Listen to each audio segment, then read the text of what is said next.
네, 조국 장관 펀드 운용사가 인수한 2차 전지업체 WFM도 검찰의 수사를 받고 있습니다. 그런데 이 WFM이 만든 연구소 그리고 여기서도 그 특혜 의혹이 제기됐습니다.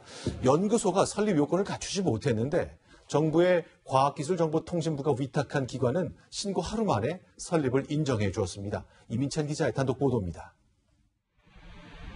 조국 장관의 가족펀드 운용사 코링크PE가 2017년 10월 인수한 WFM. 코링크가 대주주가 된 뒤 영어 교육업체였던 WFM은 2차 전지 음극재 사업으로 업종을 바꿉니다. 한 달 뒤 WFM은 기업 부설연구소를 설립하고 정부 인정을 받기 위해 설립 신고서를 냅니다. 정부가 인정하면 세금 감면과 연구개발비 지원 등 혜택을 받을 수 있기 때문입니다. 그런데 당시 신고서를 확인해보니 설립 요건을 갖추지 못한 것으로 드러났습니다. 관련 분야 전공자 또는 1년 이상 경력자 5명 이상을 연구 전담 요원으로 둬야 합니다. 그런데 제출한 신고서에는 연구 인력 5명 가운데 4명이 2차 전지와 관련 없는 컴퓨터 관련 전공자였습니다.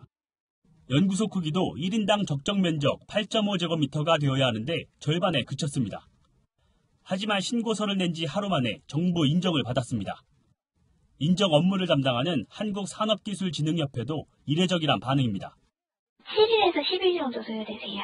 하루나 이틀 만에 받을 수는 없는 건가요? 네, 그렇게는 안 되세요.